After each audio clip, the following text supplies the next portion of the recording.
are the top stories from Asia and Nigeria. The monsoon session of India's parliament kicked off today among intense political friction.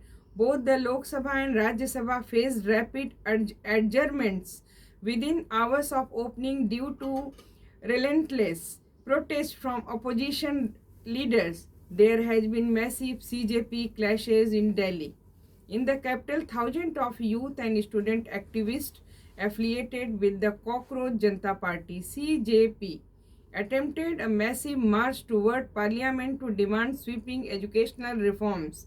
The situation escalated quickly as Delhi police used lathi charge, batons to disperse crowds near Mandi House, and authorities preemptively shut down mobile internet and closed several major metro stations, including Rajiv Chowk and Central Secretariat, due to security concerns.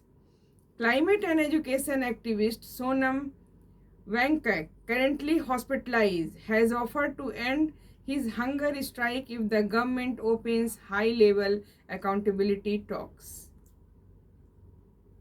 In a major national security shift founded by official development assistance ODA, Tokyo announced plans to invest 2 billion to map 5 strategic maritime choke points across Southeast Asia.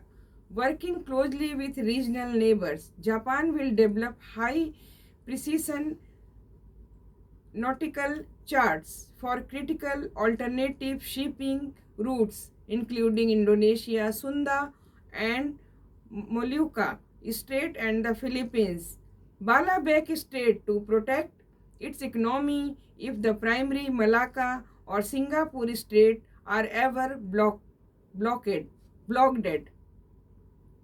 Anticipation is building around upcoming Asian related meetings where Japanese and Chinese officials are expected to cross paths. Tensions remain high over Beijing's maneuvers in South China Sea and its sharp criticism of Japan's rapidly deepening defense ties with the Philippines. Security experts from Indonesia, the Philippines, Malaysia, Vietnam, and the United States wrapped up major multi-day security summit in Hanoi. The primary focus was building a unified Asian framework to counter the rapidly growing threat of commercial drones UAS, which are increasingly being modified and weaponized by criminal network and extremist group across the region.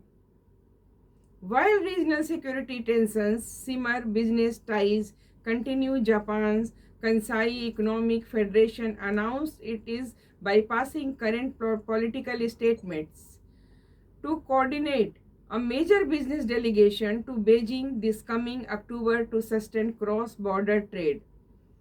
In Nigeria, President Bola Tinubu has demanded AU action over attacks in South Africa. Speaking at the 69th Ordinary Session of the Economic Community of West Africa, ECOWAS, Authority of Heads of State and Government in Sierra Leone, Vice President Kashim Shettima, representing President Bola Tinubu, condemned recent xenophobic attacks targeting Nigerians and other African nationals in South Africa. The Nigerian presidency revealed it has already evacuated 1,490 citizens from harm's way and is urging the African Union to step in, reminding South Africa that its modern freedom was built on the historical sacrifice of frontline state like Nigeria.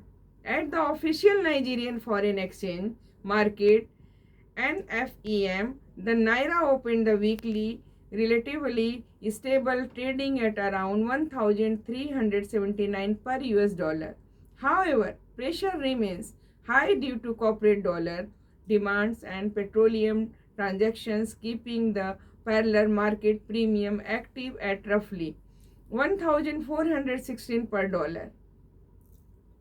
and to end the Asian Nigeria news headlines. Here is the quote of the day: wear your failure as a badge of honor. And what was the latest news from Asia and Nigeria? I am Babita Omolewasa. Thanks for listening.